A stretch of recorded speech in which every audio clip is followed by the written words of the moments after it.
discussions, confusions లేని clarified versions.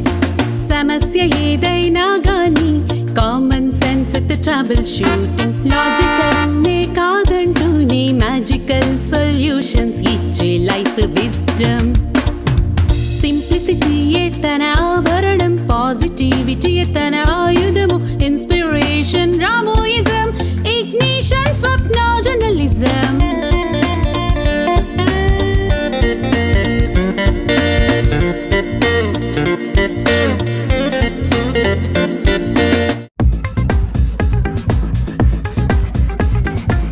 Prakash, ఏంటి నువ్వు ఇక్కడికి వచ్చావంట కదా? జస్ట్ ఇక్కడ ఫ్రెండ్ ఇంటికి ఫంక్షన్ ఉంటే వచ్చా. అవునా? నేను వీళ్ళు డ్రైవర్లు చెప్పారు, అమ్మ మొన్న వచ్చారు కదా, కూర్చోమ్మా, మొన్న ప్రకాష్ సార్ వచ్చారు కదా, ఆయన ఇక్కడ కనిపించారు అంటే అయితే పిలుచుకురమ్మా, ఏం చేస్తున్నారు అన్నాను. మీ ఫ్రెండ్స్ ఎవరన్నా కాల్ చేస్తే వెళ్ళిపోమ్మా, ఊరికే నువ్వు అక్కడ ఉన్నామని పిలిచి. లేదు పర్లేదు మేడం, జస్ట్ నాకు చాలా టైం ఉంది, మీరు కూడా నేను కూడా కలుద్దాం అనుకున్నాను మేడం. మేము యాక్చువల్గా మేబీ రేపు ఎల్లుండి కూడా కలుద్దాం అనుకున్నాను ఒకసారి బుక్ పనిగా. అవునవును, ఆ రోజు అనుకున్నాం కదా మనం, కానీ అప్పటి నుంచి నాకేంటో కుదరలేదు. Okay madam. సడన్గా నువ్వు అక్కడ కనిపించావు కదా, ఎన్నింటికి అని అడిగాను. గృహప్రవేశం తెలుసు మాకు వాళ్ళు. ఓకే. అంటే సాయంత్రం 7ంటికి అన్నారు. అబ్బో ఇంకా చాలా టైం ఉంది కదమ్మా, పిలుచుకురండి ప్రకాష్ అన్నాను. నాకేం ఇబ్బంది. నీ ఫోన్ ఏదో సిగ్నల్ లేదు ప్రకాష్, అందుకే నేను నీకు ఫోన్ చేసి పిలుద్దాం అనుకున్నా. ఓకే. రావట్లేదని నేను ఇంకా అక్షయ్ని పంపించా. ఓకే. నేను కూడా ఏంటంటే టైం సెట్ అవ్వట్లేదు కదా, నువ్వు నీకు కూడా దగ్గరకు వచ్చేసింది, నాకు కూడా ఏదో బిజీగా ఉండి కుదరలేదు. ఈ విజిజం లాంచ్ అయింది కదా, మొన్న వచ్చావు కదా, అప్పటి నుంచి నాకు వేరే ఈ పనులతోటి కుదరట్లేదు. నేనే అనుకున్నాను, తను అడిగాడు, తనకు ముందు తనకి ఇచ్చేయాలి కదా, ఏదో మాట్లాడదాం అనుకున్నాడు కదా అనుకున్నాను, కానీ టైం ఇద్దాం అనుకుంటే ఏదో కుదరలేదు. ఇప్పుడు లక్కీగా బాగానే కుదిరింది. Okay madam. నాకేంటంటే ప్రకాష్ ప్రాబ్లం ఏంటంటేనమ్మా, అంతగా ఏమీ చదువుకోలేదు, ఇంగ్లీష్ రాదు, తర్వాత ఇప్పుడు చాలా ఫాస్ట్గా తెలుగు చదువుతాను. అలా ఇప్పుడు కథ అనుకో చదివేస్తాను, నువ్వు ఎంత పెద్ద బుక్ ఇచ్చినా 15-20 నిమిషాల్లో చదివేస్తా. కానీ అదేమన్నా కొంచెం కష్టమైన శైలిలో ఉందనుకో, నాకు అంతగా ఏం అర్థం అవ్వదు. నాకేంటంటే మెయిన్ రాఘవేంద్రరావు గారు అడిగారు, అఖిల్ గారు అడిగారు కదా, ఆయన అడిగాక నేను కాదనలేకపోయాను. అందుకనే వెంటనే సరే అని చెప్పాను, ఈ ప్రాబ్లమ్స్ అన్నీ ఆయన చెప్పేశాను, కానీ గట్టిగా చెప్పలేకపోయాను. అది ప్రకాష్. ఇప్పుడు కూడా ఏమన్నా మీరు నిర్ణయం మార్చుకున్నా నేనేం అనుకోను. లేదు మేడం, నువ్వు అసలు మొహమాట పడద్దు. అంటే నీకు అసలు ఎలా, నేను రాస్తే బాగుంటుంది అని ఎలా వచ్చింది అసలు? మేడం యాక్చువల్గా నేను మీవి అప్పుడప్పుడు ఇంటర్వ్యూస్ చూస్తూ ఉన్నాను మేడం. మీరు స్వప్న గారితో చేసిన ఇంటర్వ్యూస్ కానీ, లేదంటే విశేష్ సార్తో చేసిన ఇంటర్వ్యూస్ కానీ చూస్తూ ఉన్నాను. సో నేను బుక్ రాస్తున్నప్పుడు విశేష్ సార్ని ఫస్ట్ కాంటాక్ట్ అయ్యాను. విశేష్ సార్ని, తర్వాత మిమ్మల్ని, తర్వాత స్వప్న గారిని, తర్వాత ఆకెళ్ళ రాఘవేంద్ర సార్ని, మీ నలుగురి ద్వారా బుక్ ముందు మాట రాయిద్దామని నేను అనుకున్నాను మేడం. సో ఒకసారి ఫేస్బుక్ ద్వారా విశేష్ సార్ని అడిగినాను. విశేష్ సార్ నాకు చాలా సపోర్ట్ చేశారు, ఖచ్చితంగా చేద్దాము, అలాగే చేద్దాము, నేను కూడా ఆర్జీవి గారితో మాట్లాడతాను, ఈ బుక్ ప్రెస్ క్లబ్లో రిలీజ్ చేద్దాము, మీతో కూడా మాట్లాడతాను, స్వప్న గారితో కూడా మాట్లాడతాను, చేద్దామని చెప్పారు. మళ్ళీ అనుకోకుండా నాకు ఆకెళ్ళ రాఘవేంద్ర సార్ కూడా కనిపించారు కాబట్టి ఇంక మళ్ళీ ఆ సార్ ద్వారా మిమ్మల్ని అప్రోచ్ అయ్యాను మేడం. యాక్చువల్గా చెప్పాలంటే మీరు ఎలా రాసినా నాకు హ్యాపీ. అంటే అలా కాదు ప్రకాష్, ప్రాబ్లం ఏంటంటే స్వప్న మాకు ఫ్యామిలీ ఫ్రెండ్ అండి, ఎప్పటి నుంచో 15 years నుంచి రోజు కలుస్తాం, కూర్చుంటాం, మాట్లాడుకుంటాం. సో దానికి తన దగ్గర నాకు ఏదో ఇంటర్వ్యూ ఫీలింగ్ రాదు, క్యాజువల్గా ఏం మాట్లాడుకుంటామో అదే ఇంక తను అడిగిందని చేశాను ఫస్ట్. అంతకుముందు ఎప్పుడు ఎవరు అడిగినా నేను చేయలేదు. ఎందుకంటే రాము ఏమో ఎవరికి అర్థం కాడు, వాళ్ళు అడిగే క్వశ్చన్స్ ఏమో నాకు అంటే నచ్చాలని కాదు, రాము నచ్చాలని నేను అనుకోను, కానీ నాకు ఎక్కడో అంత సెన్సిబుల్గా అనిపించవు వాళ్ళు అడిగే వాళ్ళ ఆర్గ్యుమెంట్ కానీ ఎవరిష్టం వాళ్ళది కదా. మనం అలా ఒకళ్ళు ఇష్టం, నాకు ఇష్టం కాబట్టి వాళ్ళకి ఇష్టం ఉండాలి అనుకోను. అందుకే ఎప్పుడు ఎవరు అడిగినా నేను వద్దు, నేను చేయనని చెప్పేసేదాన్ని. స్వప్న అడిగితే నేను కాదనలేను ఫస్ట్, మాకున్న రిలేషన్షిప్ బట్టి. సో అలా తర్వాత ఇంటెలిజెంట్ ఇడియట్ బుక్ రాసినప్పుడు ప్రవీణ్ కూడా ఎప్పటి నుంచో తెలుసు, ఒక 10 ఏళ్ళ నుంచి తెలుసు. ప్రవీణ్ చాలా బాగా తెలుసు, తను డబుల్ PhD, చాలా తెలివైనోడు, చాలా చెయ్యాలని మిథునం సబ్జెక్ట్గా తీసుకుని చేశాడు ఒకటి, ఇంకొక సబ్జెక్ట్ కూడా ఏదో తీసుకుని చేశాడు, చాలా తెలివైనోడు. సడన్గా రేఖా పర్వతాల బుక్ చూసి, బుక్ రిలీజ్ చేసింది కదా, చేసినప్పుడు అమ్మాయి ఎలా చేసేసింది, నేనేంటి ఇంత లేట్ చేస్తున్నానని తక్కువ డెసిషన్ తీసుకుని ఒక 6 monthsలో ఫినిష్ చేస్తాడు బుక్ ఫినిష్ చేసేసి రిలీజ్ చేస్తాడు. కానీ మా ఇద్దరు ఇంటరాక్షన్ అస్సలు పడేది కదా మా ఇద్దరికి. ఎందుకంటే స్వప్నకు తెలుసు నేనేం చెప్పగలను, నేను ఎక్కడ ఇరిటేట్ అవ్వను, అవన్నీ తెలుసు కాబట్టి అలా మాట్లాడి అలా చేసేది. తనే డెసిషన్ తీసుకున్నాడు మీరు ముందు మాట రాయాలి అని. నేను అన్నా అసలు మన ఇద్దరికీ పడదు ఒక మాట, ఒక అభిప్రాయం కలవదు కదా ప్రవీణ్, ఎలా నేను ముందు మాట రాస్తానంటే లేదు మీరు ఎలా రాసినా పర్వాలేదు మీరు రాయండి రాయండి అని తను అంత అడుగుతున్నాడు కదా అని రాశాను ప్రకాష్ యాక్చువల్గా. అది అంటే నేను అన్నాను మరి నేను యాక్చువల్గా చెప్పాలి కదమ్మా ఎలా అంటే రాఘవేంద్రరావు గారు కూడా చెప్పాను, మళ్ళీ నీకు కూడా చెప్తున్నాను. నాకు రాదు, నాకు అర్థమవుదు, చదువుకోలేదు, కానీ నేను అనుకున్నదే రాస్తాను. ఇప్పుడు నువ్వు ఇది చూసి ఇదేంటి మేడం ఇలా రాశారు ఇది మార్చమంటే నేను మార్చను మేడం. అట్లేం లేదు మేడం, నేను మార్చను అంటే అక్షరం కూడా ఒప్పుకోను. అక్షరం కాదు మేడం, ఫుల్ స్టాప్ అయినా సరే ఒప్పుకోను. తర్వాత ఏమీ యాడ్ చేయకూడదు అందులో. మీరు ఏం రాసినా మేడం అంటే కంప్లీట్ క్రిటిసిజం వైపు రాసినా, కంప్లీట్ పాజిటివ్ సైడ్ రాసినా నాకు హ్యాపీ మేడం. ఎందుకంటే మీరు క్రిటిసిజం వైపు రాశారనుకోండి నాకు లెర్నింగ్ కోసం ఉపయోగపడుతుంది. ఒకవేళ మీరు పాజిటివ్ సైడ్ రాశారనుకోండి ఓకే నాలో ఎంతో ఎంత ఉంది ఇంకొంచెం డెవలప్ చేసుకోవాలనేటువంటి ఒక థాట్ ప్రాసెస్ నాకు వస్తుంది. కాబట్టి మీరు ఎలా రాసినా సంతోషం. అంటే అదంతా కరెక్టేనా ఎలా రాసినా, ఎందుకంటే నాకు విషయం ఏంటో అర్థమైపోయాక నేను ఏం రాసినా పర్లేదు, నాకు నచ్చింది నాకు నచ్చలేదు ఓకే నా పర్సనల్ అభిప్రాయం, అసలు విషయం అర్థం అవ్వాలి కదా ఫస్ట్. అందుకే మేడం మీరు ఒకసారి చదవండి మేడం, నేను మీకు బుక్ ఇస్తాను, మీరు శైలి చూడండి, మీకు శైలి నచ్చి ఒక 2 పేజీలు చదవండి మేడం.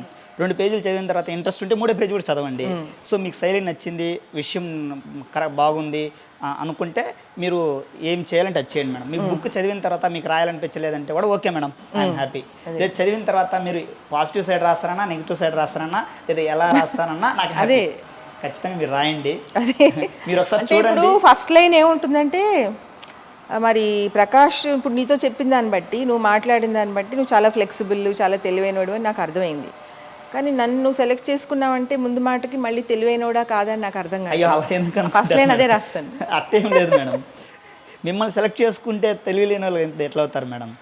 నా ఒపీనియన్ మీ దగ్గర కూడా రాయిపించాలి అని. ఎవరెవరు రాస్తున్నారమ్మా మేడం? విశేష సార్ రాస్తున్నారు. మళ్ళీ అనుకోకుండా ఆకల సార్ని అడిగాను, అలా సార్ని అడిగితే సార్ అయ్యో నేను కూడా రాస్తాను అన్నారు. సో సార్ రాస్తారు. తర్వాత స్వప్న మేడం గారిని కూడా అడగాలనుకుంటున్నాను, ఇంకా అడగలేదు, మీ నలుగురు ద్వారా రాయిద్దాం అనుకున్నాను. యాక్చువల్గా ఆర్జీవి గారిని కూడా కలిశాను మేడం. ఆర్జీవి గారిని కూడా కలిసి అడిగితే నా బుక్కి నేను రాస్తే బాగోదట్ అన్నారు. ఓకే అది నాకు కరెక్ట్గా అనిపించి ఓకేలే సార్ అని చెప్పి నేను గమ్మునైపోయాను. సో మీరు నలుగురు రాస్తున్నారు మేడం. ముందు నువ్వు స్వప్నాని ఆకేళ్ళ గారిని విశేష్ గారిని అడిగి అక్కడ అంత చక్కగా వాళ్ళ ముగ్గురిని తెచ్చుకున్నావు. ఈ 4th బాధే బాలేదు ప్రకాష్. బయట నుంచి చెప్తున్నాను, నా వైపు నుంచి. నా వైపు నుంచి నువ్వు వచ్చి నాకు చెప్పావు అనుకో ఇలా నలుగురిని పెట్టానని, 4వ మనిషిని ఎందుకు పెట్టావమ్మా? కానీ నలుగురు నాకు ఒక్కొక్క వేలో టాప్ మేడం. అంటే ఇప్పుడు ఫర్ ఎగ్జాంపుల్ సైకలాజికల్ ఆస్పెక్ట్లో విశేష్ గారు ఎంత ఇంపార్టెంటో, సోషల్ అండ్ నాలెడ్జ్ ఆస్పెక్ట్లో ఆకల రాఘవేంద్ర గారు ఎంత ఇంపార్టెంటో, ఆర్జీవి గారిని దగ్గరగా ఉండి ఇంటర్వ్యూ చేసినటువంటి స్వప్న గారు ఎంత ఇంపార్టెంటో, ఆర్జీవి గారిని మీరు చిన్నప్పటి నుంచి చూసి దగ్గరగా అర్థం చేసుకున్న వ్యక్తి మీరు కూడా అంతే ఇంపార్టెంట్ మేడం. సరే ప్రకాష్ నేను చెప్పాను నా వైపు నుంచి, పర్వాలేదు. తర్వాత పరిణామాలు నువ్వే ఫేస్ చేయాలి. ఏ పరిణామాలు వచ్చినా ఫేస్ చేస్తాను మేడం. ఎందుకంటే పరిణామాలు ఒక్కడే కాదు కదా అంటే ఒకటి ఏం చేద్దామంటే ప్రకాష్ నువ్వు అడిగావు కాబట్టి రాఘవేంద్రరావు గారు చెప్పారు కాబట్టి నేను రాస్తాను. కానీ ఒకవేళ అక్షరం మార్చడానికి ఒప్పుకోను, ఫస్ట్ నాకు చూపించే ప్రింట్ చేయాలి ఖచ్చితంగా మేడం. కానీ ఒకవేళ నీకు నచ్చకపోతే మొత్తం నువ్వు తీసేసావు అనుకో నేనేమనుకోను ఖచ్చితంగా మేడం. అసలు ఆ ముందు మాటలో నాది తీసేస్తే నేను చాలా హ్యాపీ. తీసేది ఏముండదు మేడం. మీరు ఎలా అంటేనమ్మా ఇప్పుడు నేను రాసిన దాంట్లో సపోజ్ నేను అర్థం చేసుకోకుండా వేరేగా రాయకూడదు ఒకటి, కానీ నేనే ఒకటి చెప్తే నీకోటి అర్థమయ్యి నువ్వేమన్నా కలిపితే మొత్తం మారిపోతుంది. అవును అవును మేడం, ఆ 2 జరగకూడదు. ఖచ్చితంగా మేడం. ఆ ఉద్దేశంతో అక్షరం కూడా కలపను మేడం, అండ్ ఒక అక్షరం కూడా తీయను మేడం. మీరేమి మొహమాట పడవలేదు, లేదంటే ఇబ్బంది పడవలేదు అంటే ఆ అబ్బాయి ఫీల్ అవుతాడేమో లేదంటే ఆ అబ్బాయి నొచ్చుకుంటాడేమో అని మీరు ఆలోచించబడలేదు. అంటే ఫీల్ అవుతాడు నొచ్చుకుంటాడో నేను ఆలోచించను ప్రకాష్. నేను కూడా ఫీల్ అవును నొచ్చుకోను, నాకు అసలు ఏం ఉండదు, అస్సలు ఉండవు నాకు. ఎవరన్నా ఏమన్నా అన్నారు పొగిడారనుకో, పొగిడినప్పుడు మేనర్స్ కాబట్టి నవ్వుతాను, తిట్టారనుకో అసలు ఎక్కదు నాకు, అంటే అలా తగిలి పడిపోతుంది కింద. అసలు ఏంటి ఇలా మాట్లాడారు అని అసలు నాకు ఉండదు, కొంచెం డిఫరెంట్ క్యారెక్టర్. నాకు రాఘవేంద్రరావు గారు చెప్పారు నువ్వు 5 years నుంచి చాలా కష్టపడి ఇంట్లో అన్ని చూసుకుంటూ జాబ్ చేసుకుంటూ చేస్తున్నాడని చెప్పారు కాబట్టి నీ విషయంలో నేను హర్ట్ అవుతాను. అయ్యో ఎందుకు పాపం ఈ పిల్లోడికి ఏంటి ఇలా నా వల్ల ఇలా అయింది అని బాధపడతా. నన్ను ఎవరన్నా అంటే నేను ఫీల్ అవుతాను మేడం. మీరు రాసేది బుక్కి వాల్యూ అవుతుంది మేడం. ఎలా అంటే ఇప్పుడు మీరు రాశారు అంటే నేను అంతో ఎంతో బాగా ప్రజెంటేషన్ చేశారని మీకు అనిపిస్తేనే మీరు రాసుంటారని మీకు తెలిసిన వాళ్ళు లేదంటే ఆర్జీవి గారి దగ్గరగా తెలిసిన వాళ్ళు అనుకుంటారు. సో అక్కడే నాకు ఒక సర్టిఫికేషన్ ఏమొస్తుందంటే నేను అంతో ఎంతో బాగా రాశాను లేదా అంత ఇంత కరెక్ట్గా రాశాను, దగ్గరగా రాశాను అనేది మీరు రాయడంలో ఒక యాక్సెప్టెన్స్ వస్తుంది మేడం. సో నీకు ఫుల్ క్లారిటీ ఉంది. నాకు క్లారిటీ ఉంది మేడం. రాఘవేంద్రరావు గారు అసలు ఎలా ఒప్పుకున్నారు? ఆయన మరి ఏం అనలేదా? ఎందుకు ఆవిడతో ఎందుకు అనుకుంటున్నావు అని అనలేదా? అనలేదు మేడం. యాక్చువల్గా ఎలా అయిందంటే ఫస్ట్ నేను విశేష్ సార్తో మాట్లాడినప్పుడు విశేష్ సార్కి చెప్పున్నాను. ఇప్పుడు ఒక 5-6 months బ్యాకే సార్తో చెప్పున్నాను, నేను చెప్తాను, విజయ్ గారు రాస్తారు, స్వప్న గారు రాస్తారు, యూ డోంట్ వరీ, నువ్వు డీటీపీ అవన్నీ చూసుకొని నాకు పంపించు, నేను పబ్లిషర్తో మాట్లాడతాను, అన్నీ చేస్తాను అని అన్నారు. అనుకోకుండా మా అక్క కొడుకు ఒక అబ్బాయితో నేను ఆకల సార్ని కలవాల్సి వచ్చింది. ఆ కలిసినప్పుడు సార్ అడిగారు, ఏంటి, ఏం చేస్తున్నావు, వృత్తి ఏంటి, ప్రవృత్తి ఏంటి అని అడిగారు. అప్పుడు సార్కి చెప్పాను. సార్కి చెప్తే ఫస్ట్ బుక్ పంపించు, దీంట్లో ఏమైనా చిన్న చిన్న మార్పులు చేర్పులు ఉంటే చూద్దాము అన్నారు. పంపించిన 1-2 గంటల లోపలే సార్ ఫోన్ చేసి, చాలా బాగా రాస్తున్నావు, కొన్ని కరెక్షన్స్ అయితే చేయాల్సినవి, మార్కెట్లోకి వెళ్ళే విధంగా చేయాల్సినవి చేస్తాను అని చెప్పి, అప్పుడు ఎలా అనుకుంటున్నావు ఏంటని అడిగారు. అప్పుడు నేను చెప్పాను. చెప్తే మంచి ఐడియా, ఖచ్చితంగా విజయ గారిని, అసలు నాకు ఐడియా రాలేదు, నువ్వు చెప్పావు, చాలా బెస్ట్, మిమ్మల్ని స్వప్న గారిని అనేసి అన్నారు. సో చాలా కరెక్ట్ చాయిస్, అద్భుతంగా రాస్తుంది. సో అప్పుడు సార్తో మాట్లాడిన తర్వాత ఫస్ట్ విశేష్ సార్ గారిని, తర్వాత వచ్చి ఆకల సారు, తర్వాత వచ్చి స్వప్న గారు, తర్వాత మీరు అన్నాక ఓకే ఫైనలైజ్ అయిపోయింది అంతే మేడం. కాబట్టి సార్ కూడా ఎక్కడ మిమ్మల్ని ఎందుకని అనలేదు మేడం, ఎందుకంటే సార్ కూడా బెస్ట్ ఐడియా అని చెప్పాడు. ఓకే నాకు రాలేదు, ఎలాగో నువ్వు చెప్పావు, గుడ్ అని చెప్పి నేను అడుగుతాను. అంటే నేను ఎందుకంటే విశేష్ గారికి తెలుసు, బాగా అలవాటు, చేశారు. విశేష్ గారు కూడా బుక్ రాస్తున్నారు కదా, దాని మీద చాలాసార్లు కలిసాము, మాట్లాడాము. విశేష్ గారితో కూడా చాలా డిఫరెన్సెస్ ఉంటాయి, అయినా నేను కూడా చాలా కొంచెం ఆర్గ్యుమెంట్స్ అవుతూ ఉంటాయి. కాకపోతే బాగా క్లోజ్ కాబట్టి మళ్ళీ సెట్ అయిపోతూ ఉంటాం అంతే. ఒకవేళ ఆకలి సార్ ఇక్కడ ఏంటంటే నువ్వు కొత్తగా వచ్చావు కదా ప్రకాష్, పైగా చిన్నోడివి, పైగా నీకు అక్కడ వెనకాల ఫ్యామిలీ, జాబ్ అన్నీ ఉన్నాయి కదా, మళ్ళీ నేను ఏ విధంగా ఇబ్బంది పెట్టకూడదని ఉద్దేశం. అయ్యో ఇబ్బంది ఏం లేదు మేడం, మీరు చదవండి. కాకపోతే రాఘవేంద్ర గారు ఒక మాట చెప్పారు నాకు, ఆ అబ్బాయికి క్లారిటీ ఉందండి, చాలా ఏం కన్ఫ్యూజన్ లేదన్నారు, ఏది బుక్ విషయంలో. అంటే నేను అన్నాను, అమ్మ ఇంక మీ నోట్లోంచి అన్నారు అంటే ఇంకా ఆ బుక్ సక్సెస్ఫుల్ ఏనండి, ఆల్రెడీ సక్సెస్లో ఉంది అది అని చెప్పా ఆయనతోటి. బట్ ఎనీవే నువ్వు తెచ్చాక చదివి నాకేమైనా డౌట్స్ ఉంటే నేను అడుగుతాను, మనం కూర్చుని. మీరు అందులో ఏమైనా మార్పులు చేర్పులు మీకు అనిపించింది కూడా చెప్పండి మేడం. నాకు ఒకవేళ మార్చాలి అనిపిస్తే, మీరు చెప్పింది కరెక్టే మార్చాలనిపిస్తే మారుస్తాను మేడం. లేదా నా పాయింట్ ఆఫ్ వ్యూలో ఒక మీనింగ్ ఏదన్నా ఉంటే మేడం, ఈ ఉద్దేశంలో ఇది పెడితేనే కరెక్ట్గా ఉంటుందని ఆ సెంటెన్స్ అలా మెన్షన్ ఫామ్ చేశాను మేడం. సో కాబట్టి దాన్ని ఈ యాంగిల్లో చూడాలి మేడం అని చెప్తాను. మీరు కరెక్షన్స్ చేసినా నేను హ్యాపీగా తీసుకుంటాను మేడం. నేనేమో మార్చితే ఒప్పుకొని అంటున్నాను, ఓకే మేడం. అన్నీ వచ్చి నువ్వేమో మార్చితే మార్చుకోండి అంటున్నావు. సో దీన్ని ఎలా అర్థం చేసుకోవాలి మనం? అంటే మేడం ఇక్కడ ఒకటి సింపుల్ మేడం, ఇంతకుముందుకు నేను మాట్లాడినట్టుగానే మీకు రాదనేది అనుకోవడం కంటే మీకు అనుభవం ఉంది మేడం, తర్వాత ఇంటరాక్షన్ ఉంది madam. So me point of వ్యూలో ఆర్జీవి గారు ఏంటో తెలిసి ఉంటుంది, నేను ఎలా రాసానో అర్థమై ఉంటుంది. అటువంటప్పుడు మీరు రాయాలి, మీరు చెప్పినప్పుడు అది నాకు నచ్చినా నచ్చకపోయినా, నా భావాలకి లేదంటే నా రైటింగ్ స్టైల్కి కాంట్రడిక్షన్గా ఉన్నా నేను యాక్సెప్ట్ చేస్తేనే నేను నెక్స్ట్ స్టెప్ ఇంకోసారి కరెక్ట్ చేసుకోవడానికి నాకు ఒక అవకాశం ఉంటుంది. మేడం మీరు ఏంది మేడం అలా రాశారు, నాకు నచ్చలేదు మేడం అంటే నేను ఇక్కడ ఆగిపోవాల్సి వస్తుంది. అంటే క్రిటిసిజం కూడా తీసుకోవాలి. కాబట్టి అంటే క్రిటిసిజంలో కూడా సెన్స్ ఉండాలి కదా, సెన్స్ అదే సెన్సిబుల్ క్రిటిసిజం అయితేనే మనం తీసుకోగలుగుతాం. ఎందుకంటే మేడం అంటే మీకు నేను టైటిల్ కూడా ఇంకా చెప్పలేదు అనుకుంటాను, టైటిల్ కూడా నేను ఆలోచించే పెట్టాను. చెప్పారు రాఘవేంద్రరావు గారు, చెప్పారు రామ్ గోపాలాయనం అని చెప్పారు. అవును, యాక్చువల్గా ఫస్ట్ ఇది రామాయణం కాదు రామ్ గోపాలాయనం అని అనుకున్నాను. ఆ ఆర్జీవి సార్ అనుకొని ఫస్ట్ రామ్ గోపాలాయనం అని పెట్టి మళ్ళీ రివీల్ చేయి ట్రూత్ ఇది రామాయణం కాదని చెప్పారు. సో ముందుది వెనక్కి ముందుకి ఆర్జీవి సార్ చెప్పారని మార్చాను.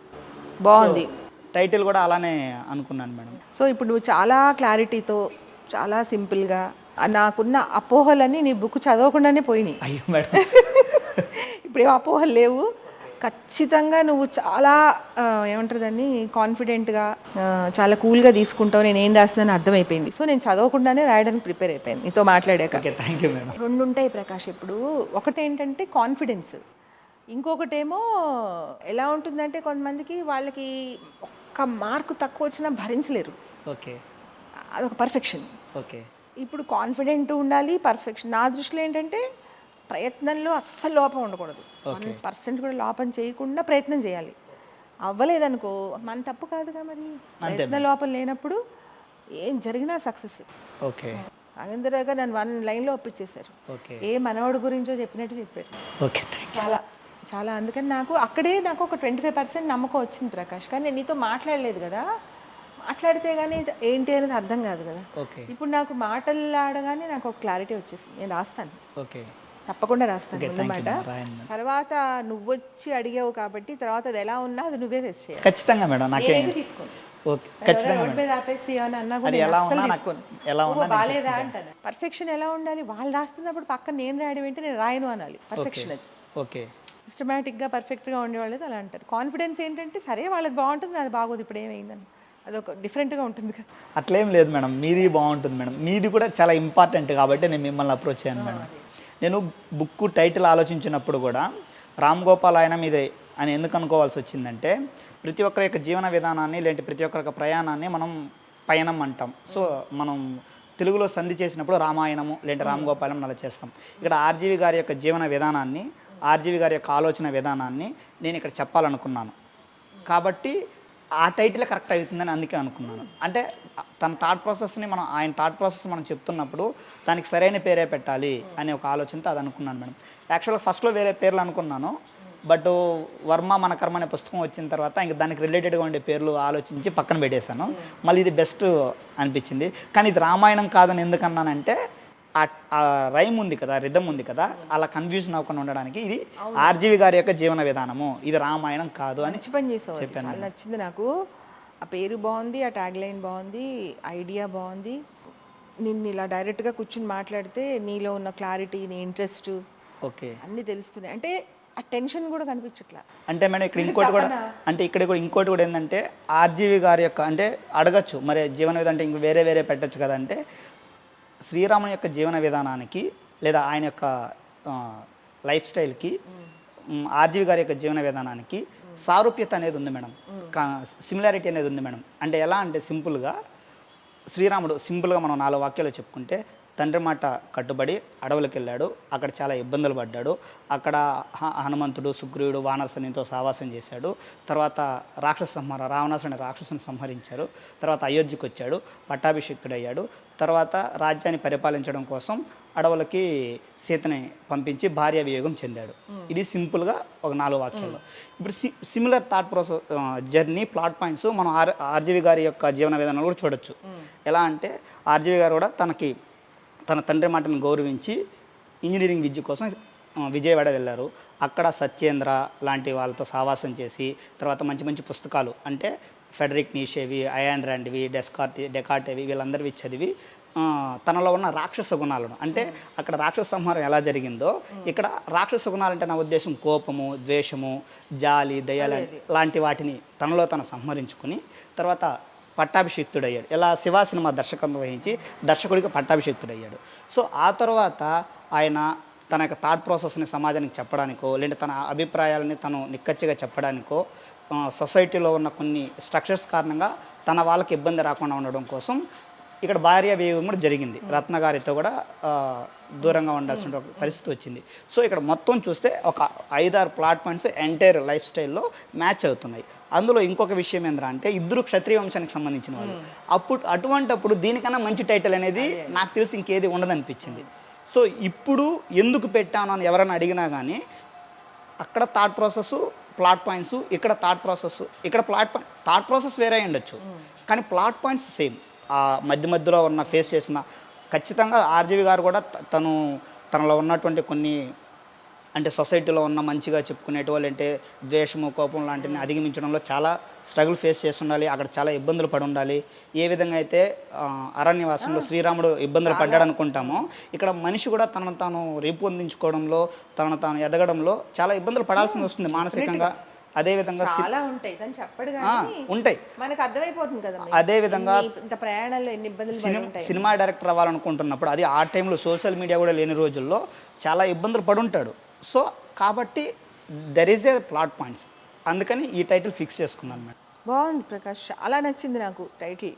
అంటే నాకు ప్రకాష్ గారు ఒక 1 లైన్లో చెప్పారు నువ్వు చెప్పింది. ఓకే, ఇప్పుడు నువ్వు ఇంత ఎలాబొరేటెడ్గా చెప్పావు కాబట్టి నాకు చాలా క్లియర్గా. నేను యాక్చువల్లీ సార్ కూడా చెప్పలేదు మేడం, రాశాను అందులో పంపించిన దాంట్లో సార్ చదువుంటారు. ఫస్ట్ టైం మీకు చెప్తున్నాను. కానీ ఆయనకున్న తెలివికి నువ్వు చెప్పక్కర్లేదు ప్రకాష్, ఆయనకు అర్థమైపోతుంది. ఫస్ట్ లైన్ చెప్తే ఆయన క్లాస్ అర్థమైపోయింది. అవును మేడం, ఖచ్చితంగా వచ్చేస్తుంది, అందులో డౌట్ లేదు. ఇప్పుడు నీ పుస్తకం ఆయన చూసి ఎంత చదివారో నాకు తెలియదు, ఆయన అంత ఆయన నచ్చినా నాకు చెప్పరు కదా. అవును మేడం, అసలు ఆలోచించకండి ఒప్పేసుకోండి అని చెప్పారు. ఓకే. మీ ఇష్టం అని అలా అంటారు కదా. అవును, అవును. నాకు నచ్చిందండి, మరి మీకు నాకు తెలియదు, మీరు చదవండి, మీకు నచ్చితే రాయండి అని అనలేదు, మీరు రాయండి అని అన్నారు. అక్కడే అర్థమైపోతుంది కదా. విశేష్ గారు కూడా చెప్పారు. విశేష్ గారు మొన్న వచ్చారు కదా, అడిగాను మీరు మీకు కలిసారంటే అవునండి, ఓకే తను డెఫినెట్గా మంచి రైటరు, బాగా రాశాడు అని అన్నారు. Okay madam. మీరు చదవండి మీకు తెలుస్తుంది అంటారు, లేకపోతే ఎవరు కమెంట్ చేయరు. బాగుంది బాగాలేదని చెప్పకపోయినా ఎంతో కొంత హింట్ ఇస్తారు కదా. అవును మేడం. మీరు చదవండి చూడండి అంటారు. అవును. జనరల్గా అలాగా. నేను ఫస్ట్ అందుకే విశేష్ సార్ని కలిసాను. ఇప్పుడు నాకు చెప్పాను కదా, విశేష్ గారు రాఘవేంద్రరావు గారు చెప్పిన దాన్ని బట్టి నాకు 25% నమ్మకం వచ్చేసింది నీ మీద. Okay madam. ఇంకొక 50% నీ మీద నమ్మకం వచ్చేసింది. Okay madam. ఇప్పుడు మొత్తం 75 వచ్చేసింది. నా మీద నాకు 25% డౌట్ ఉంది. Okay madam. కానీ నువ్వు నన్ను నమ్ముతున్నావు కాబట్టి నేను కూడా నన్ను నమ్ముతున్నాను. నమ్మండి మేడం, ఖచ్చితంగా నమ్మండి.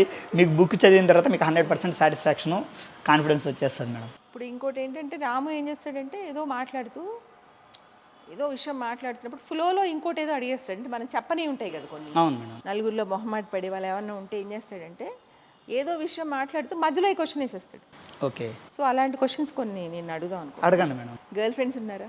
గర్ల్ ఫ్రెండ్స్ లేరు మేడం. ఎప్పుడు లేరా? ఇప్పుడు లేరా? అప్పుడు లేరు, Breakup లు కూడా ఇప్పుడు లేవా? లేదు మేడం. అసలు గర్ల్ ఫ్రెండ్సే లేరా? అంటే నాకున్నటువంటి ఒక ఎందుకు జర్నీ, అడుగుతున్నా తర్వాత చెప్తాను. నాకున్న జర్నీలో నేను చదువుకోవడానికి, ఒక జాబ్ తెచ్చుకోవడానికి, సెటిల్ అవ్వడానికి దీనికే టైం సరిపోయింది మేడం.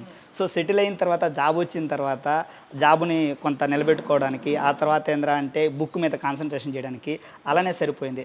అందులోనూ నాతో ఉన్న ఫ్రెండ్స్కి లేదా అమ్మాయిలకైనా సరే అబ్బాయిలకైనా సరే కొంచెం వీడు ఎక్కువ వాళ్ళకి నచ్చే వేలో మాట్లాడు, కొంచెం ఎలా చెప్పంటే ఫ్లర్టింగ్ వేలో మాట్లాడు, స్ట్రైట్ ఫార్వర్డ్గా మాట్లాడేస్తాడు, వీడితో మాట్లాడలేమనే ఫీలింగ్ ఉంటుంది. కాబట్టి నాకు ఆ కాంటాక్ట్స్ కూడా తక్కువ మేడం.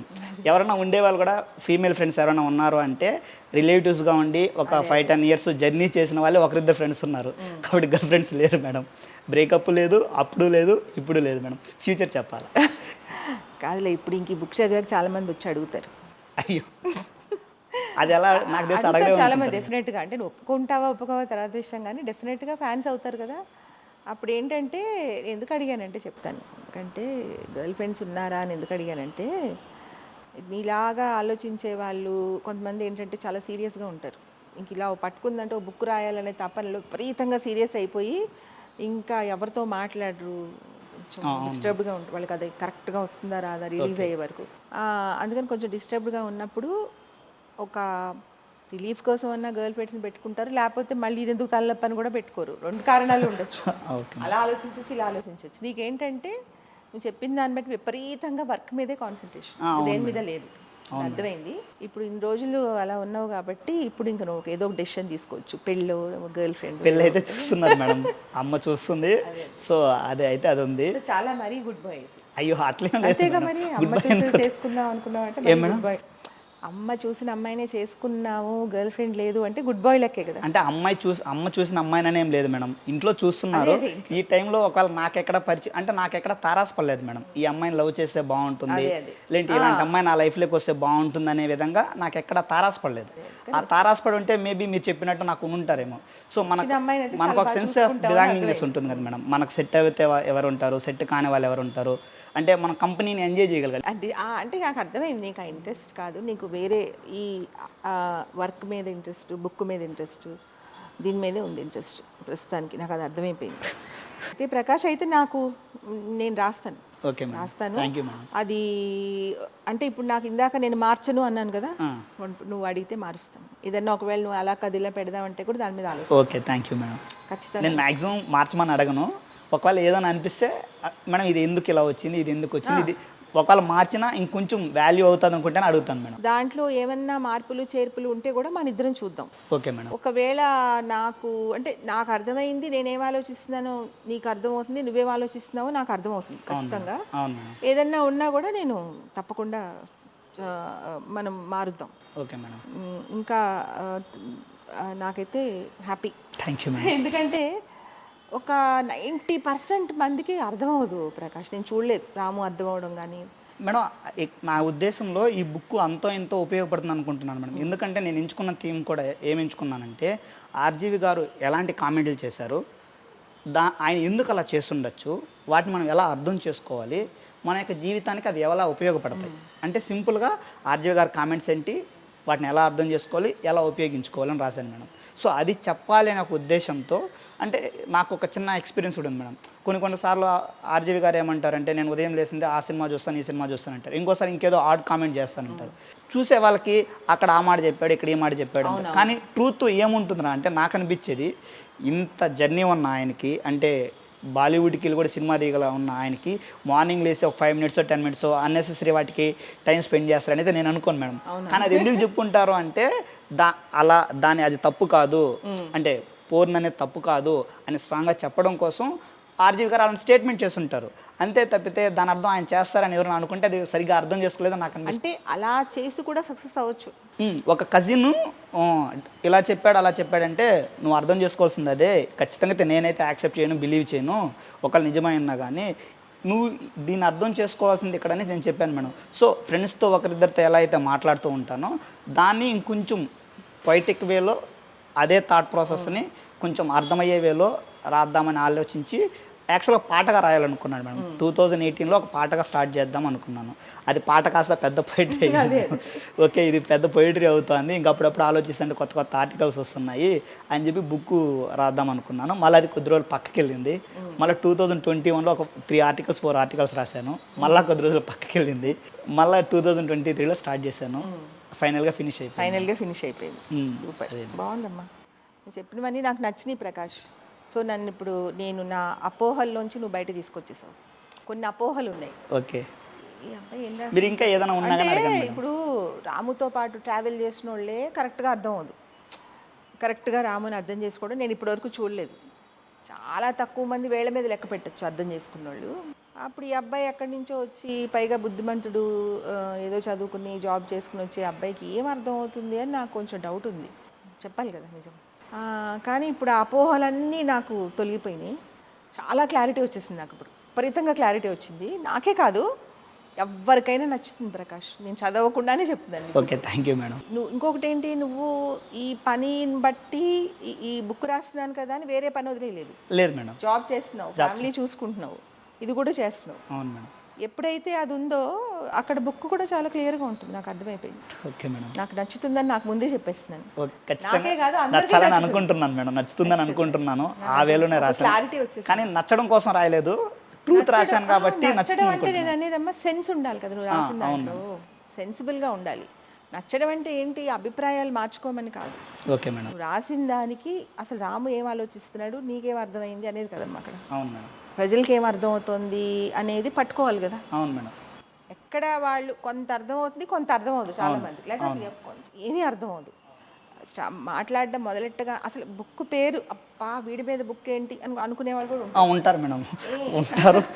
అందుకని నేను ఇంతవరకు ఎవరికి చెప్పను కూడా లేదు మేడం. బుక్ రాస్తున్నాను ఒకరిద్దరికి చెప్పాను. ఉంటారు అబ్బా ఎందుకు మళ్ళీ వీడి మీద ఇంకేం దొరకలేదా, ఇంకా ఏమన్నా మంచి రాయొచ్చు, పైగా రాముడి పేరు ఎందుకు పెట్టాడు అని కూడా అనుకోవచ్చు. ఉండొచ్చు, డెఫినెట్గా ఉండొచ్చు, రకరకాలుగా ఉంటాయి. కానీ చెప్పాను కదా మేడం ఎందుకు పెట్టానంటే అదొక్కటే న్యాయమైనటువంటి టైటిల్ అని నా నమ్మకం. నాకు అర్థమైంది. నేను అవుట్లైన్ విన్నాను ఆయన దగ్గర. ఇప్పుడు నువ్వు చెప్పాక నాకు పూర్తి క్లారిటీ వచ్చింది. అందుకే పిలిచాను, లేకపోతే పిలవనుగా. ఓకే సర్లే చూద్దాం. తను వచ్చి మాట్లాడినప్పుడు ఏమన్నా మరి నచ్చితే రాద్దాం లేకపోతే లేదు అని అనుకున్నాను. అనుకున్న మాట నిజమే. రాఘవేంద్రరావు గారితో అనలేను కాబట్టి ప్రకాష్ని కన్విన్స్ చేద్దాం అనుకున్నా. కానీ లాంచ్లో చూసినప్పుడు కూడా నాకు ఏదో ఈ అబ్బాయిలో ఏదో విషయం ఉన్నట్టు అనిపిస్తోంది అనుకున్నాను. ఇప్పుడు నాకు 90% క్లారిటీ వచ్చేసింది. ఏం చేసి ఉంటావు, ఏం రాసి ఉంటావు అనేది. సో అందుకని నాకు ఓకే, నేను తప్పకుండా ముందు మాట రాస్తాను. అట్ ద సేమ్ టైం ఒకవేళ నాకు ఇంత క్లారిటీ వచ్చినా కూడా నేను ఏమన్నా కరెక్ట్గా రాకపోతే మొత్తం తీసే నేను అయ్యో తీసేదేం ఉండదు మేడం. అసలు అనుకో మీరు ఎలా రాసినా తీసేది అయితే నేను అనుకోలేదు మేడం. తీసినాను అంటే నా ఒపీనియన్ ప్రకారము మీది నేను యాక్సెప్ట్ చేయట్లేదని, మీ అభిప్రాయం నేను యాక్సెప్ట్ చేయట్లేదు అదే, అంటే మీ అభిప్రాయానికి నేను హర్ట్ అయ్యానని. అవతల వాళ్ళ అభిప్రాయం అలా కాదమ్మా. అభిప్రాయం ఒకవేళ నాకు అర్థమైనా నేను రాసే తీరు కరెక్ట్గా ఉండాలి కదా. నేను అదైనా శైలి అయినా కూడా మేడం, అంటే అభిప్రాయం ఉన్నా ఆ శైలి నాకు నచ్చలేదు అంటే నేను దానికి ఎక్కడో హర్ట్ అయినట్టు అనిపిస్తుంది కదా మేడం. సో నేనేమంటున్నా అంటే మీరు రాసిన దాన్ని నేను గౌరవించకుండా హర్ట్ అవుతున్నానంటే అప్పుడు నేను మిమ్మల్ని రాయడం అని అడగడం కూడా కరెక్ట్ కాదు కదా మేడం. సో మీరు ఎలా రాసినా మీరే కదా, ఆకల్ల సార్నికి అదే ఎలా రాసినా, విశేష్ సార్ ఎలా రాసినా, స్వప్న గారు ఎలా రాసినా వాళ్ళు ఎలాగో కరెక్ట్గానే రాస్తారు కదమ్మా మేడం. వాళ్ళు రాసినప్పుడు మీరు ఇంకా కరెక్ట్గా రాస్తారని కరెక్ట్గా రాస్తారు. వాళ్ళకి ఎగ్జాక్ట్గా ఏంటో అర్థమవుతుంది. తర్వాత ప్రకాష్ వాళ్ళ విమర్శ కూడా అందంగా ఉంటుంది. మీ విమర్శ ఎలా ఉన్నా పర్వాలేదు మేడం, దాంట్లో అయితే ఇబ్బంది ఏం లేదు మేడం, మీరు కూడా బాగా రాస్తారు మేడం. నేను నీకు వాట్సాప్లో పంపించేస్తాను. Okay madam. ఒకవేళ నీకు ఏమైనా చేంజెస్ కావాలంటే నువ్వు చూడు. ఎప్పుడు అనుకుంటున్నావు బుక్ రిలీజ్? మేడం యాక్చువల్గా ప్రింటింగ్కి 1 or 2 daysలో వెళ్ళిపోదాం అనుకుంటున్నాను మేడం. ఫస్ట్ యాక్చువల్గా December 11 అనుకున్నాను, బట్ ఆ రోజు కుదరేటట్టుగా లేదు. బట్ ఎట్టి పరిస్థితుల్లోనూ December 17th 18th లోపల, అదే బుక్ ఫేర్ ఉందంట కదా, 19th బుక్ ఫేర్ ఉందన్నారు. ఎట్టి పరిస్థితుల్లోనూ 18th లోపలైనా బుక్ రిలీజ్ చేసేదానికి ప్లాన్ చేస్తున్నాను మేడం. ఇక్కడ మెయిన్గా ఆర్జీవి గారు ఒకవేళ ఆ టైంలో అవైలబుల్ ఉంటే మేబీ 13th 14th నుంచి 19th లోపల కానీ ఆర్జీవి గారు కానీ అవైలబుల్ ఉంటే ఆ డేట్స్ పెట్టేసుకుంటాను మేడం. ఒకవేళ ఆర్జీవి గారు కానీ కుదరలేదంటే ఇంకా అది ఎప్పుడనేది అదే కానీ మ్యాక్సిమం ట్రై చేద్దాము సార్ని. అది కూడా బుక్ ప్రింటింగ్ అయిపోయింది. గారు మాట్లాడుతున్నారా? విశేష్ సారు మాట్లాడతానన్నారు, ఆకల సారు మాట్లాడతానన్నారు. ఇప్పుడు ఇంకెలాగో మీరు కూడా మాట్లాడతారని అనుకుంటున్నాను మేడం, మీరు కూడా చెప్తారని.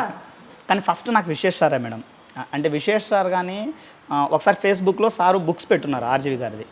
నేను ఈ బుక్తో పాటు ఇంకో బుక్ కూడా వస్తుంది సార్ అని చెప్పి అందులో ఒక 6-7 చాప్టర్స్ పెట్టాను. 70% ఎవరు ఆధారంటే నేనేం చెప్పాను. అప్పుడు ఆ సారు ఇచ్చిన సపోర్ట్తో ఇంకొంచెం ఆసక్తితో తొందరగా కంప్లీట్ చేశాను.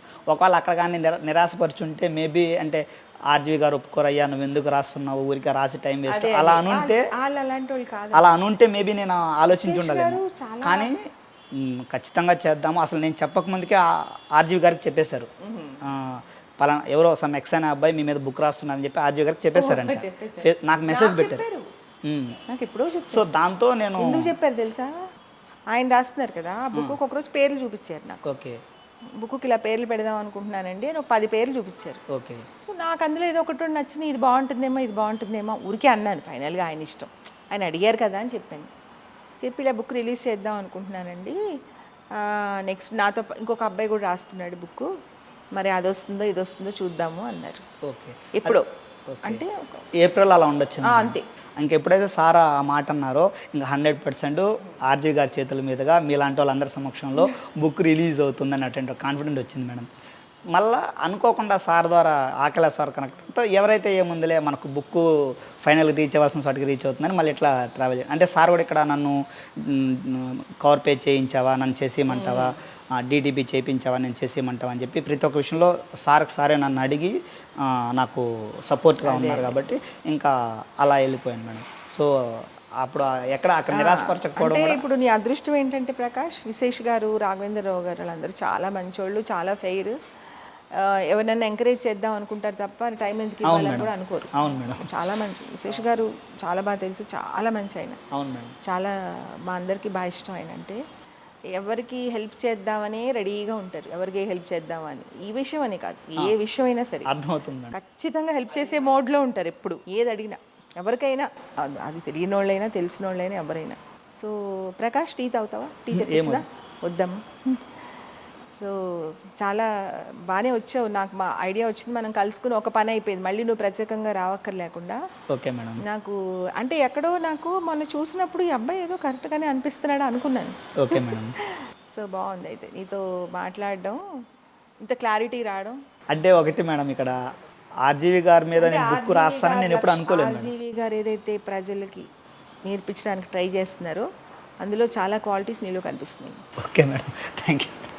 నాలో ఎందుకంటే పని విషయంలో పర్ఫెక్షన్, మళ్ళీ క్రిటిసిజం విషయాల్లో రెడీ, ఏం ప్రాబ్లం లేదు. అవును మేడం. తర్వాత ఏం జరిగినా కూడా ఓకే అన్ని, అలా ఆ లక్షణాలన్నీ ఆయన నేర్పించేవే కదా. ఖచ్చితంగా ఆయన కానీ ఒక హాస్యాస్పదం అని చెప్పాలా, లేదంటే విచిత్రం అని చెప్పాలా మేడం, నా చిన్నప్పుడు నేను ఆర్జీవి గారంటే పట్టించుకునేవాడిని కాదు. అదే అప్పుడు తెలియదు కదమ్మా. మరి అంటే ఇంటర్మీడియట్లో కూడా ఆర్జీవి గారి యొక్క ఇంటర్వ్యూ సాక్షి ఫండే బుక్లో వస్తుంటే నేను చూన్నట్టు పక్కకి తిప్పేసేవాడిని. మళ్ళీ అర్థమైంది ఏంటంటే ఇంప్రెషన్ అంటే ఎప్పుడు మూవీస్ కనెక్ట్ అవ్వలేదు మేడం, థాట్ ప్రాసెస్ తెలియదు. తర్వాత అంటే నాకు అనిపించింది ఏంటంటే ప్రతి మనిషికి ఆ సరౌండింగ్సు, ఆ ఇంటెలిజెన్సు లేదంటే థింకింగ్ లెవెల్లో సహకరించాలి అంటే ఉండాలి అనిపిస్తుంది మేడం. సింపుల్గా చెప్పంటే ఒక పాట్లో కుండీలో విత్తనం ఉంటే నీళ్ళు పోసే మొక్క వస్తుంది. సో మేబీ నాకు ఆ సిచ్యువేషన్స్ వల్ల ఆర్జీవి గారు కనెక్ట్ అయ్యారనిపించింది మేడం.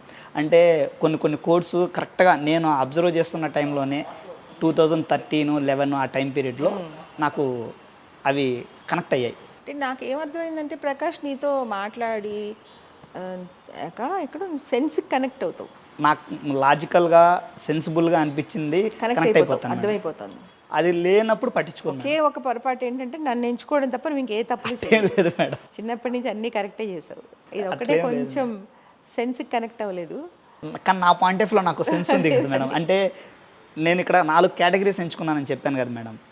ఫ్యామిలీ తరపున ఒక పర్సను, సైకలాజికల్ ఆస్పెక్ట్లో ఆలోచించడానికి ఒక పర్సను, సోషల్ ఆస్పెక్ట్లో అర్థం చేసుకుని ఒక నాలెడ్జ్ పాయింట్ ఆఫ్ వ్యూలో చెప్పడానికి ఒక పర్సను, యాంకరింగ్ చేశారు కాబట్టి మేడంకి, స్వప్న మేడంకి ఇంకా ఎక్కువ అర్థమైంటుంది కాబట్టి ఫిలాసఫీ అంతా వాళ్ళిద్దరు ఆ పాయింట్ ఆఫ్ వ్యూలో నుంచి ఒక పర్సను, ఇలా 4 నేను కొంచెం ఆలోచించే నేను చూస్ చేసుకున్నాను నేను అనుకుంటున్నాను మేడం. ఇప్పుడు నువ్వు అంటున్నావు కదా, నాకు ఫస్ట్ చదివేది, నాకు కూడా ఏం ఫస్ట్ అర్థమయ్యేది కాదు. Okay madam. ఏదో అర్థమవునట్టు ఉండేది. అంటే నమ్మకం ఎప్పుడు ఉంది, డెఫినెట్గా తను చేస్తున్నాడు అంటే అదేదో కరెక్టే ఉంటుంది అనేది ఒక నమ్మకం అయితే ఉంది. ఓకే. ఇది తను డైరెక్టర్గా ట్రై చేస్తున్నప్పుడు అందరూ అనవసరంగా ట్రై చేస్తున్నాడు అనుకునేవారు. నాకు ఒక్కదానిగా ఎప్పుడు అనిపించేది కాదు. తెలివి లేకపోయినా ఆ విషయంలో నేను కనెక్ట్ అయిపోయాను. లేదు, కరెక్టే, చేయగలుగుతాడు, వస్తుంది, రాదేమో, వస్తే చేయలేడేమో అని ఎప్పుడు అనుకోలేదు. చెయ్యాలనే తపన ఉండడం వేరు, నాలెడ్జ్ ఉండడం వేరు కదా ప్రకాష్. ఆ రెండు నాకేంటంటే చెయ్యాలనే తపన ఉంటుంది, ఏదో చెయ్యాలి అని కానీ ఆ నాలెడ్జ్ ఉండదు. అందుకే నేను ఇంకా తొందరగా ఎవరైనా అడిగినప్పుడు కొంచెం ఆలోచిస్తాను. ఎప్పుడైనా వాళ్ళు ఏదైనా అడిగితే నేను చెప్పగలనో లేదో, నాకు ఆ సబ్జెక్ట్ తెలియదో లేదో అనిపిస్తుంది. కానీ 10 మందిలో నేను ఇలా అవమాన పడిపోయాను, వాళ్ళు అడిగితే నేను చెప్పలేకపోయాను అని మాత్రం హట్ అవును. అది లేదు, అది అసలు ఆ టైప్ కాదు. ఓకే. అది చాలా లైట్, కూల్. ఇంకా వాళ్ళు ఏమన్నా అంటే నవ్వు వస్తుంది, ట్రోల్స్కి నవ్వు వస్తుంది. అంతే కదా మనం ట్రోల్స్కి నవ్వు వస్తుంది, చాలా నవ్వు వస్తుంది, బాగా ఎంజాయ్ చేస్తాను కూడా. ఓకే. నువ్వు ఫీల్ అవ్వకుండా ఎవ్వరు ఫీల్ అయినా నేను పట్టించుకోను. ఓకే. బుక్ విషయం ఫీల్ అవ్వను మేడం. ఒకవేళ నువ్వు అయ్యో ఎందుకు రాయమన్నాను అని నువ్వు ఫీల్ అయితే ఫీల్ అవుతాను తప్ప మిగతా వాళ్ళందరూ ఇవిడికి ఏం తెలుసు ఇది రాశారు అనవసరంగా అది మాత్రం నాకు నేను అసలు నాకు అది నేను నవ్వు వస్తుంది. అట్లయితే ఉండదు మేడం. అయ్యో మేడం ఎందుకు అనవసరంగా అడిగాను అట్లాంటిది ఉండదు మేడం. ఆర్జీవి గారు ఒప్పుకున్నారు, రాఘవేంద్రరావు గారు ఆయనే స్వయంగా చేయి పట్టుకుని తీసుకొచ్చారు, విశేష్ గారు చెప్పారు, ఇంతమంది దగ్గర నుంచి నీకు ఆల్రెడీ వచ్చేసింది. సో ఆల్రెడీ నువ్వు సక్సెస్లో ఉన్నావు. నీ నమ్మకాన్ని నేను నమ్ముతున్నాను. నా మీద నమ్మకం కాదు, నీ మీద నమ్మకం. ఇది యాక్చువల్గా ఆర్జీ గారిలో ఉన్న విషయం మీద నమ్మకం అనుకోవాలి మేడం. అంతే మేడం. ఆయన కరెక్ట్గా క్యాచ్ చేసినట్టు అనిపిస్తుంది. ఖచ్చితంగా మేడం. అంటే నేను ఇక్కడ ఒక్క విషయం ఏం చెప్తానంటే మేడం, మహాసముద్రం ఉన్నప్పుడు మనం ఎన్నో నీళ్ళు తెచ్చుకోగలం మేడం, అసలు లేనప్పుడు మనం తెచ్చుకోలేం కదా మేడం. సో అక్కడ ఉంది కాబట్టి నేను ఇంటర్ప్రిటేషన్ చేయగలను. అంటే నేను ఏం చేశానంటే నా యొక్క ఆలోచన విధానాన్ని, నా యొక్క థాట్ ప్రాసెస్ని ఆర్జీవి గారితో అప్లై చేసి అర్థం చేసుకుని అది సొసైటీకి ఎలా ఉపయోగపడుతుందో చెప్పాలనుకున్నాను. సూపర్. అది ప్రతి ఒక్కరికి అర్థమయ్యే వేలో ఉంటుందని అనుకుంటున్నాను మేడం. ఇంకా బుక్ రిలీజ్ అయినాక చూడాలి. ఇప్పటి నుంచి నువ్వు ఏ పని చేయాలనుకున్నా ఈ బుక్ విషయంలో అందరూ నీకు సహకరించేస్తారు, అయిపోతుంది. ఎందుకంటే నువ్వు ఇంత ఫ్రీడమ్ ఇచ్చేసి ఇంత క్లారిటీతో ఉన్నావు అనుకో, నాకు అదొద్దు ఇదొద్దు అలా కావాలి ఇలా కావాలంటే ప్రాబ్లం. నువ్వు ప్రతిదాన్ని నువ్వు లైట్ తీసేసుకుని చేసేయండి అంటున్నావు. ఎందుకు? నీ కంటెంట్ మీద ఉన్న నమ్మకంతో. అంతే మేడం. అవన్నీ ఉన్నప్పుడు ఇంకే పనైనా అయిపోతుంది జీవితంలో. ఈ పని అవ్వదు అనేవి ఉండదు. Okay madam. ఒక అమ్మాయి విషయంలో, పుస్తకం విషయంలో, ఏ విషయమైనా నువ్వు ఫుల్ క్లారిటీతో ఉన్నావు కదా, ప్రాబ్లం ఏముంటుంది ప్రకాష్? అసలు ఏమి ఉండదు. ఉపయోగపడే యాంగిల్ ఒకటి ఉంటుంది రా. అవును మేడం. ఆ ఉపయోగపడే యాంగిల్ నువ్వు తీసేసుకుని అర్థం చేసేసుకున్నావు కాబట్టి ఇంకా నీకు ఏముంటుందమ్మా, ప్రాబ్లం అనేది ఏం రాదు, అన్నీ అయిపోతాయి ఈజీగా. Okay madam. నేను ఇంకోటి కూడా ఏమనుకుంటానంటే మేడం, ప్రాబ్లం అనుకోకుండా ఉండడం ఒక రకం అయితే, ప్రాబ్లం రావడం లెక్క అనుకుంటాను మేడం. ప్రాబ్లం రావడానికి నువ్వు సొల్యూషన్ ఈజీగా తెచ్చేసుకోగలుగుతావు. అవును మేడం. ఎందుకంటే ప్రాబ్లం అనుకున్నప్పుడు ఇంకా అదే సొల్యూషన్ కదా. అంతే మేడం. అదొక పాయింట్ మేడం. అండ్ ఇంకోటి ప్రాబ్లం వచ్చినప్పుడు మనలో ఉన్నటువంటి ఎఫర్ట్, ఎబిలిటీ బయట వస్తుందని నమ్ముతాను మేడం.